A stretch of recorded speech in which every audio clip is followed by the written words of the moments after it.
Assalamualaikum warahmatullahi wabarakatuh. Hello everyone, how are you today?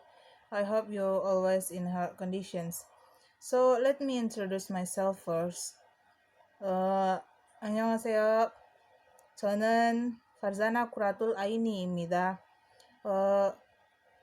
저 이번에는 urgensi mempelajari kiroah dan pengaruh kiroah terhadap istinbat hukum 이야기하겠습니다. So, let's start it.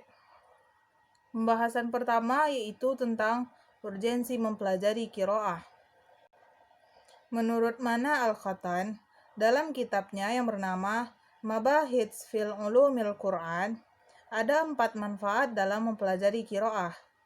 Yang pertama adalah kita dapat mengetahui betapa terjaganya dan terpeliharanya kitab Allah dari perubahan dan penyimpangan.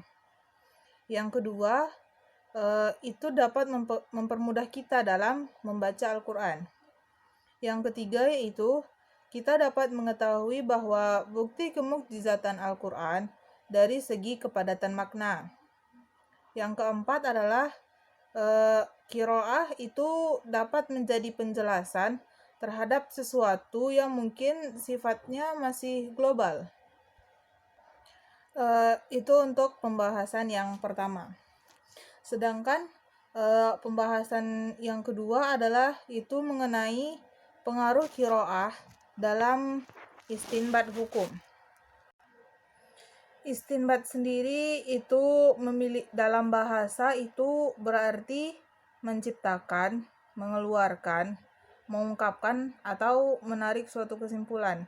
Sedangkan menurut istilah, istinbat hukum adalah suatu cara yang dilakukan oleh para fuqaha atau para ahli fikih untuk mengungkapkan suatu dalil hukum, di mana itu digunakan untuk menjawab persoalan yang terjadi. Kiroah itu ada yang berpengaruh terhadap istinbat hukum, ada yang tidak berpengaruh terhadap istinbat hukum. Yang pertama itu adalah kiroah yang berpengaruh terhadap istinbat hukum. Saya akan mengambil contoh itu pada surah Al-Baqarah ayat 222. Di dalam surah ini itu Allah menjelaskan tentang larangan seorang suami untuk berhubungan intim dengan istrinya dalam keadaan haid.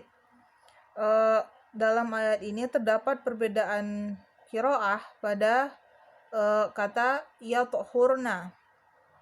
Ada sebagian yang membaca yatuhurna, ada yang membaca yatoharna dengan memberikan tasydid pada huruf to dan huruf h. Yang yatuhurna itu memiliki arti seorang suami itu tidak boleh berhubungan intim dengan istrinya sampai istrinya tersebut berhenti haid dan melakukan mandi wajib. Sedangkan yatoharna itu hanya berarti sampai istrinya tersebut suci dari haid atau berhenti darah haidnya. Di dalam perbedaan qiraah ini bisa kita simpulkan bahwa perbedaan itu hanya terdapat pada kategori mandinya, apakah harus mandi dulu atau tidak. Dengan kedua perbedaan tersebut kita dapat mengambil kesimpulan bahwa suami itu dilarang berhubungan intim dengan istrinya sampai istrinya tersebut berhenti dari haid. Untuk yang kedua yaitu kiroah yang tidak berpengaruh terhadap istinbat hukum. Itu pada surah Al-Baqarah ayat 184. Di dalam ayat ini Allah menceritakan tentang orang yang sakit dan orang musafir itu diperbolehkan untuk berbuka puasa, tapi mereka wajib untuk mengganti puasa di hari yang lain. Begitu pula dengan orang yang sakit bisa mengganti puasa dengan membayar fidyah. Terdapat perbedaan kiroah dalam ayat ini tuh pada bacaan yutiqunahu. Ada yang membaca yutiqunahu, ada yang membaca yutawwaqunahu. Pada kiroah yang berpengaruh terhadap istinbat hukum, itu memiliki arti yang berbeda, akan tetapi di dalam ayat Al-Baqarah ayat 184 ini, perbedaan kiroah itu tidak menimbulkan perubahan arti.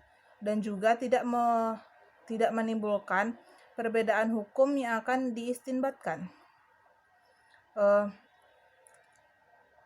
Mungkin sekian pembahasan saya pada hari ini. Thank you for your attention. 관심을 가져주셔서 감사합니다. 반갑습니다. Assalamualaikum warahmatullahi wabarakatuh.